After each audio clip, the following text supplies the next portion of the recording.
pen too. Thank you, sir. Do you need one also? If you run low, then you can come back and get one of ours. Thank you. I have one.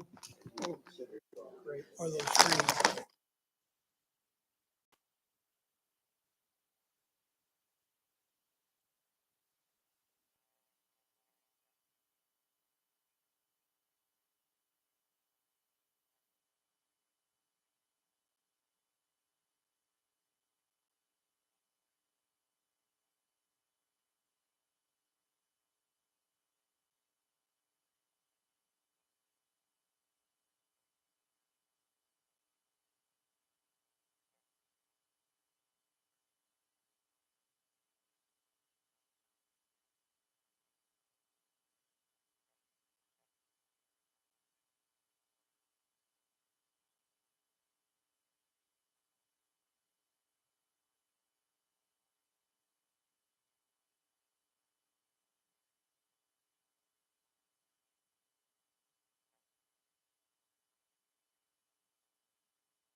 We need a new one.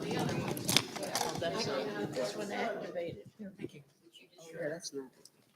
Is that working? No. Let Roger figure it out.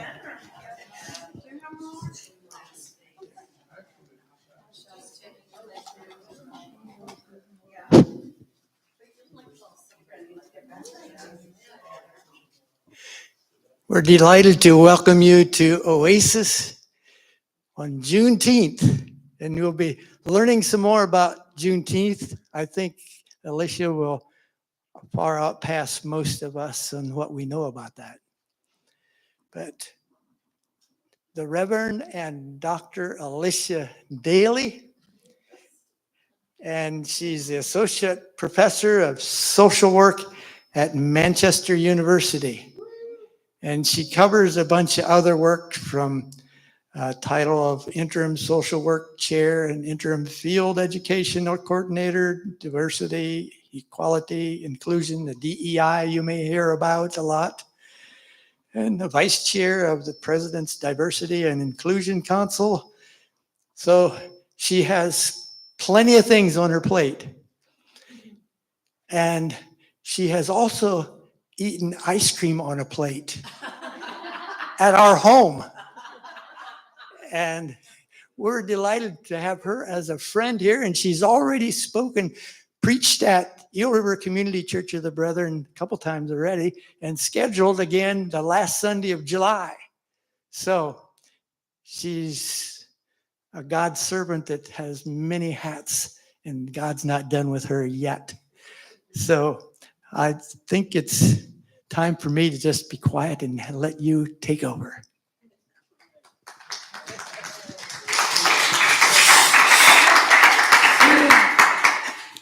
Okay, thank you. Everyone can hear me. I have a big mouth, but I want to make sure everyone can hear me. And it's good to meet most of you and to see some of you again. And I won't delay the time with a lot of introductions, introductory information, because I know right at 4:30, many of you have the dinner hour, so I'm going to respect that time. And so we will talk about what Juneteenth is, why it's important, and how we can celebrate it. And so as a professor, I have my outline. So if you feel like you are in school, I can't help it.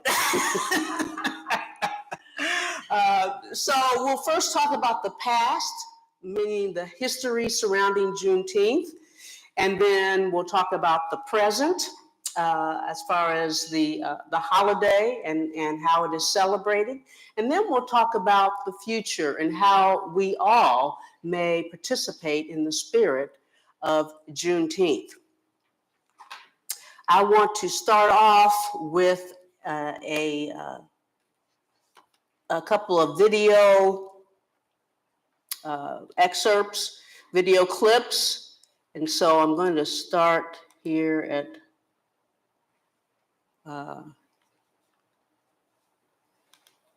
53 seconds. Whoops! Whoa! All right. Ooh, that was loud. But that is the commercials are usually loud. So I'm going to move it. I have to play it so I can skip it. Whoop. So I just turn it down. I'll turn down my volume here or mute it until I get to where I want to get. There. Now it shouldn't blow you. It shouldn't blow you out now. All right. Skip.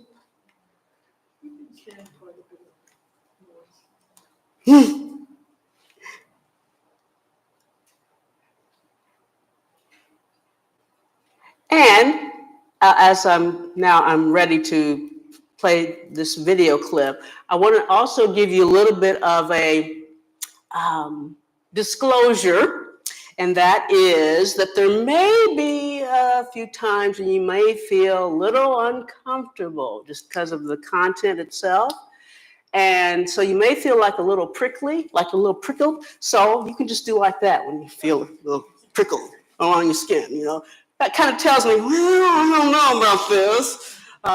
This can also be a code when you go out from this place and you may be engaged or someone else may be engaged in a conversation that may be a little bit uncomfortable, and then you can just send them a message.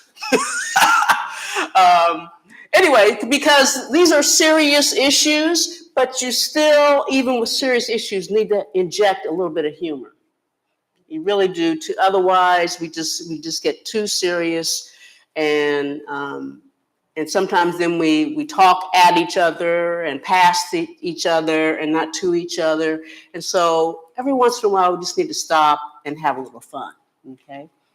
So I'm going to play this video clip. It explains what Juneteenth is better than I do because it has some graphics. There will also be subtitles for your convenience. Okay, Alicia, now you need to get the volume back.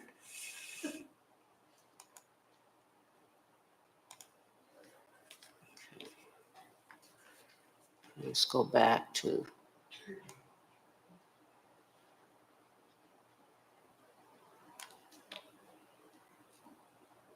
More than 2 centuries, slavery defined what would become the United States.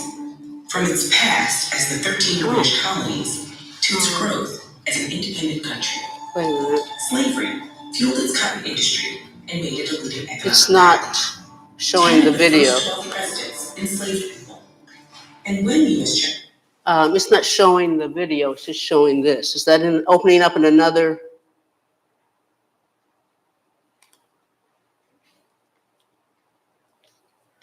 It's not opening up in another, it's not opening up where I am. It's not opening this up. On my pay grade. No, that's not.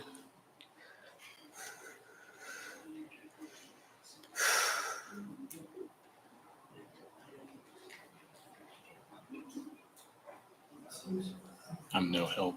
I'm sorry. Okay.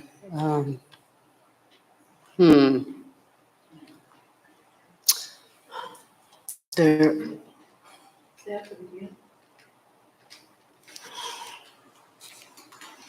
What happens if you minimize your PowerPoint? Okay, maybe I can do that. Minimize that. Yeah, turn it. It's still not. Huh. Go ahead. I'm not very organized. Oh, No. Okay. that was on it for a minute. Toggle.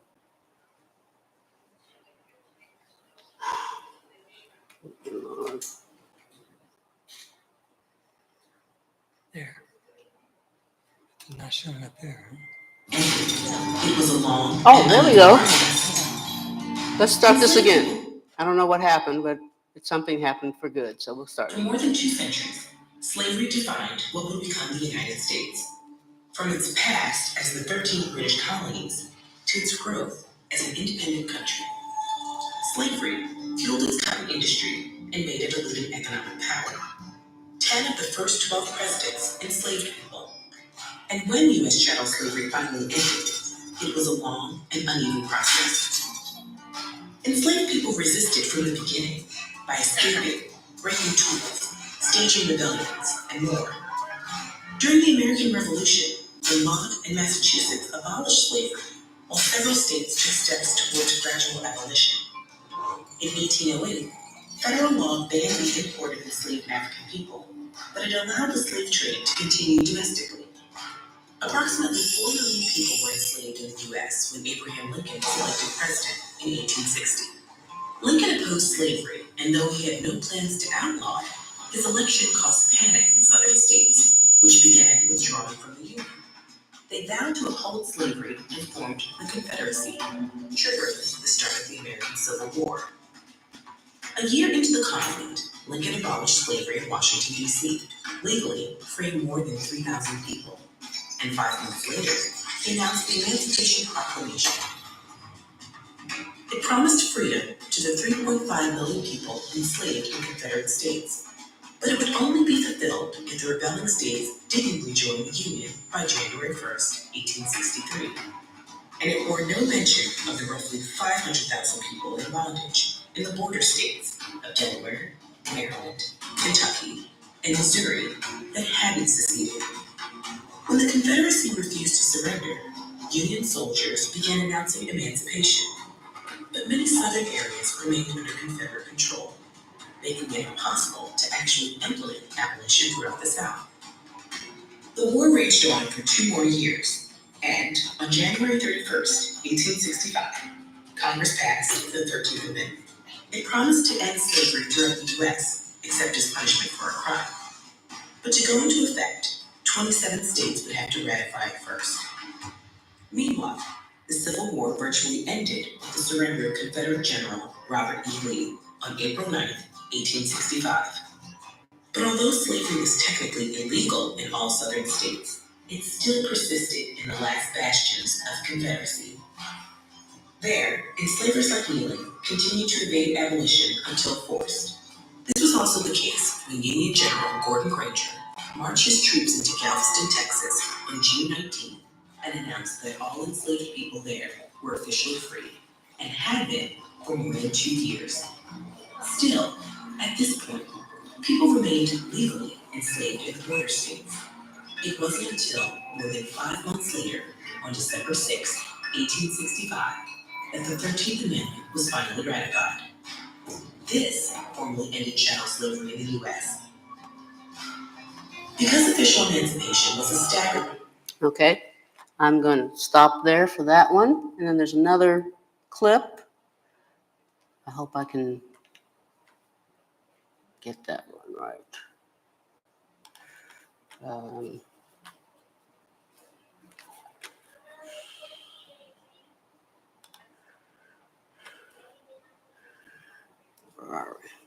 That's not where I was.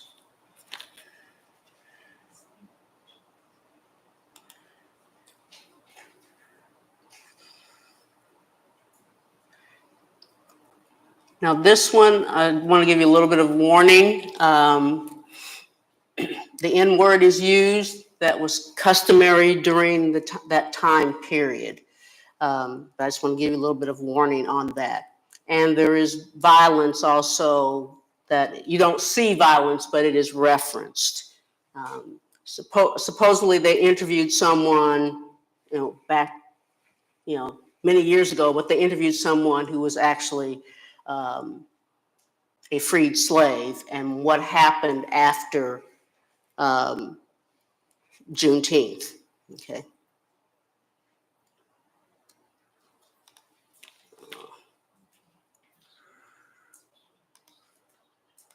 have to do it this way. And again, I'll have to get to,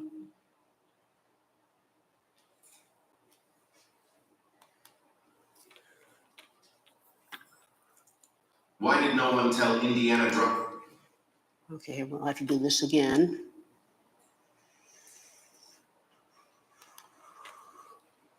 Minimize, I guess, minimize.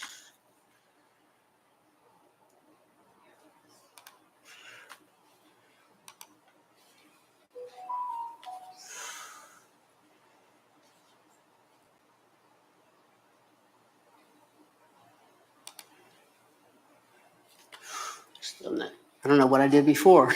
Someone came up here and helped me, but I don't know what I did before that made it switch to the video. Did you minimize your PowerPoint again? Okay, I thought I minimized PowerPoint. But it's not, Is that the one you? or maybe it was the other. This one that I need to minimize, no.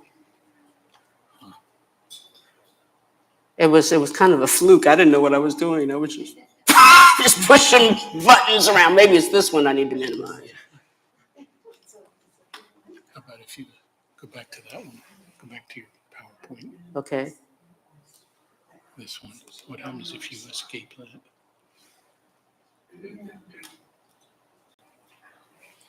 Okay, that's escape. That's what it is. There we go. Now we remember. I'll remember for the next. Okay. Thank you. Here we go now. Oh, this looks like another commercial, so I'm going to mute this at first, and then we'll get.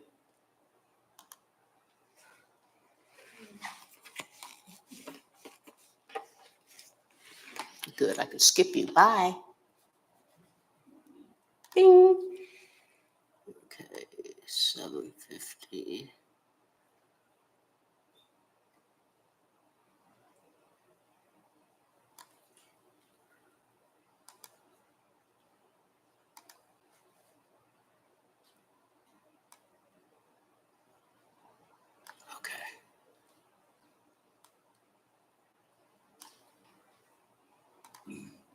Freedom celebrations were seen here and there among slaves following the public reading of General Order No. 3, but the idealized notion of widespread jubilation experienced by slaves immediately thereafter is a fallacy.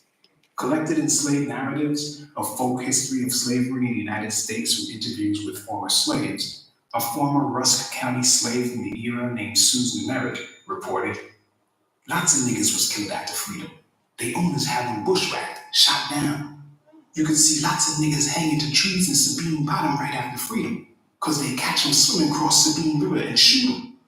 They sure gonna be lots of souls cry against them in judgment." None of this was cause for celebration, which is probably why you see Black people staring stone-faced at the camera in early photos depicting observances of Juneteenth. Irrespective of that, resilient ex-slaves persevered in the face of seemingly insurmountable adversity and turned June 19th into an annual day of remembrance and eventually a true celebration. The first official Juneteenth was observed 1 year after Union troops arrived in Galveston. June 19th, 1866 was a day that saw Blacks holding prayer meetings and singing spirituals, many wearing brand new clothes as a mark of newfound freedom. And now I'm going to skip to another section here.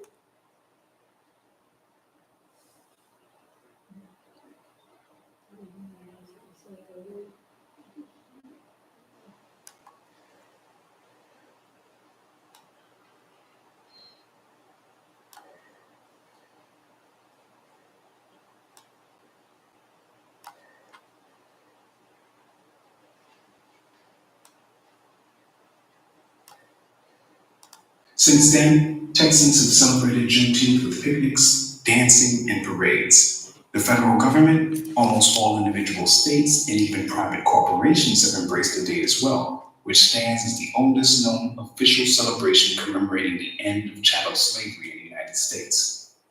On Thursday, June 17, 2021, President Joe Biden signed a congressional bill making Juneteenth a federal holiday.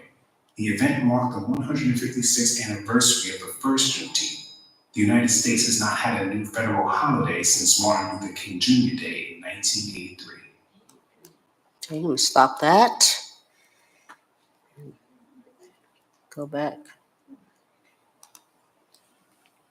Okay. To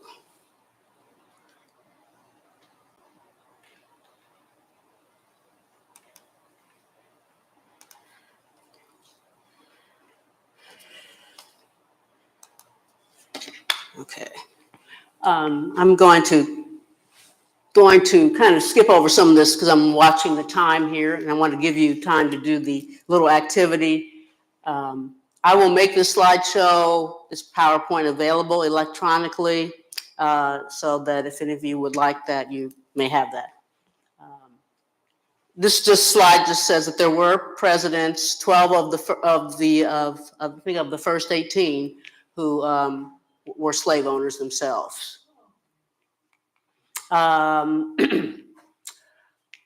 You heard some statistics about slaves.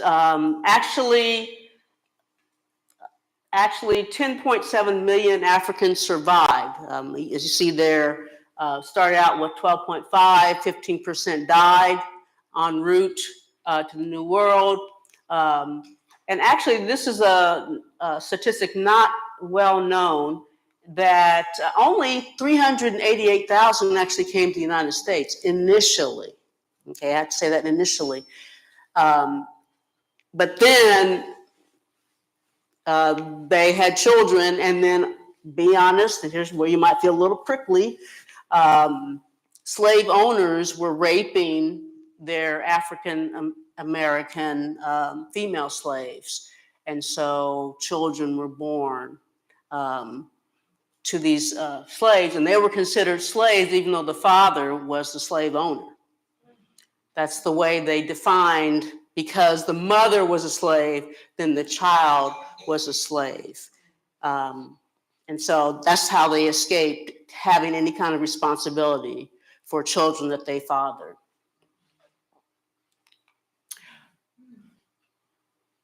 And I think the video also explained about 4 million, and I think it says here 4.4 million 4.4 million African Americans were slaves at the time of President Lincoln in 1860.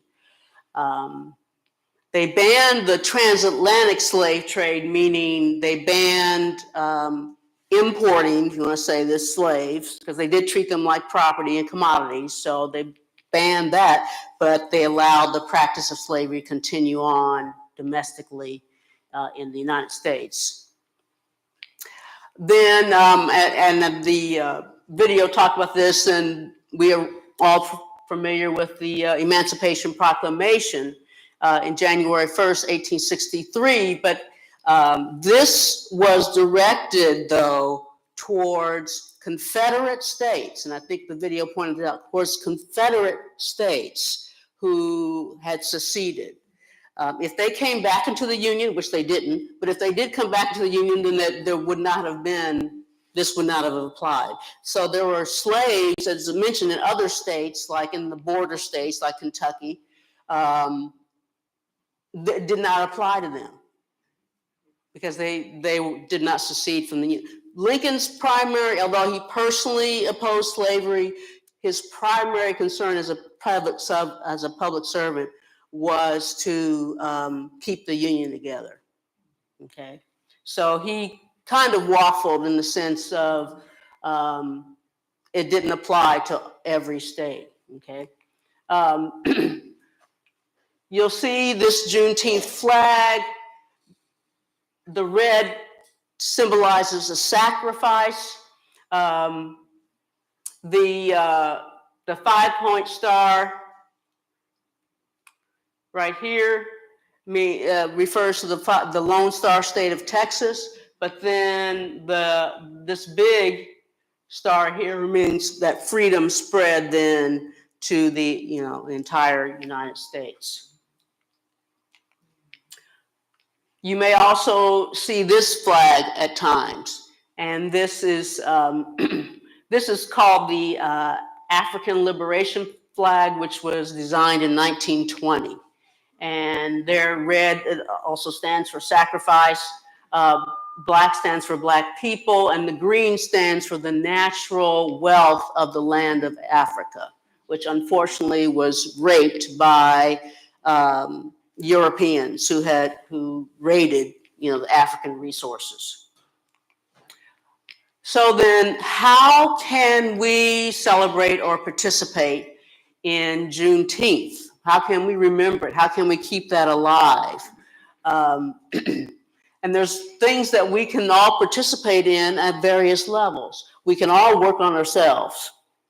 That's self-improvement.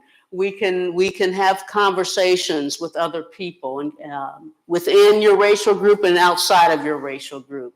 And then you can promote change on a more institutional level. Religious groups need change, educational, criminal justice, et cetera. These systems need change in order for there to be true racial equality. Now, this is where you come in. Pick one of these areas. You have your pen, hopefully that writes, and your Post-it note. You don't need your name, but write one thing that you feel like you could do to help remember Juneteenth, perpetuate the spirit of Juneteenth. And when you are finished, either you or you can ask me or someone else to post it on the easel here, this whiteboard here. And there won't be time for me to read them, but if allowed, then maybe they could stay up during the dinner hour, and then after the dinner hour, you can come back and get it. So I just want to make this practical. And so go ahead and do that right now, if you can. Take a couple minutes, because we're getting almost out of time. It's 4:26. You only have 4 minutes. Less than that, actually. And if you're drawing a complete blank, I can try to give you a few ideas, but I don't want to announce all of them to you because it's your thing. It's what do you want to do? And it could be a little thing. It doesn't have to be a big thing. You got it?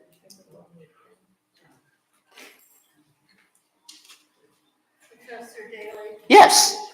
do you know the book on Juneteenth that I think it was Rebecca, somebody Reed wrote?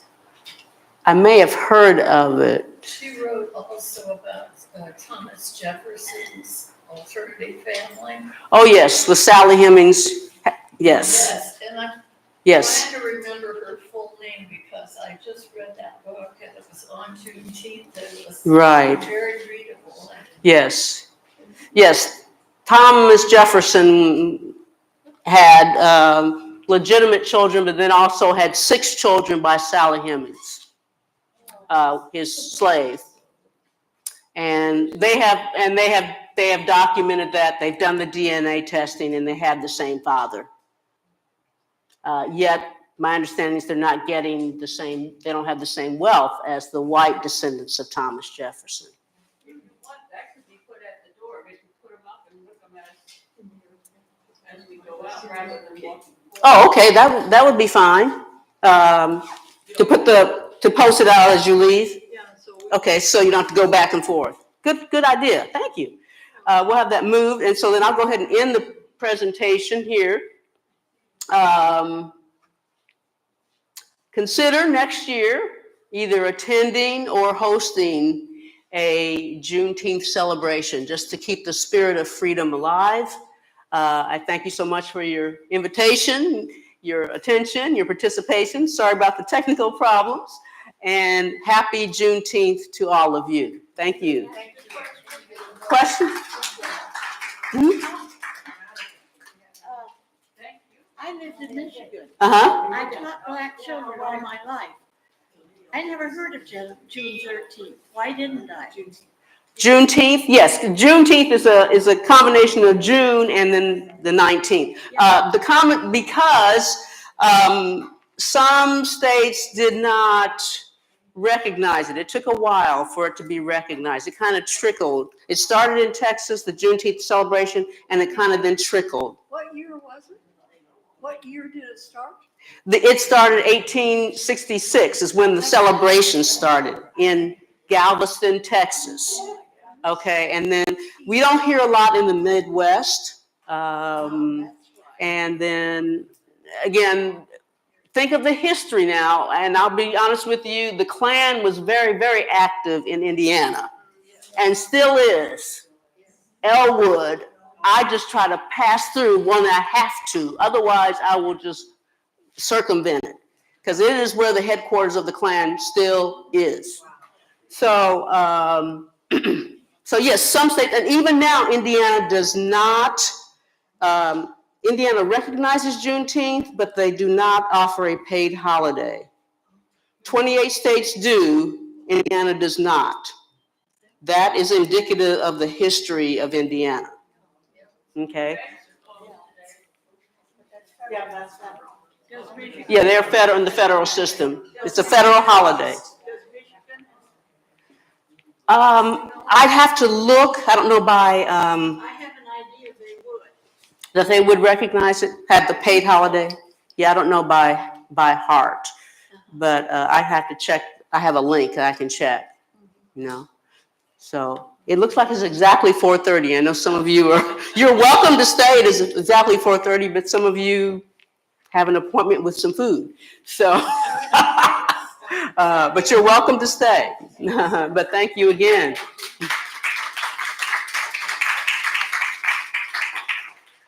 Okay. And I'll get your pens.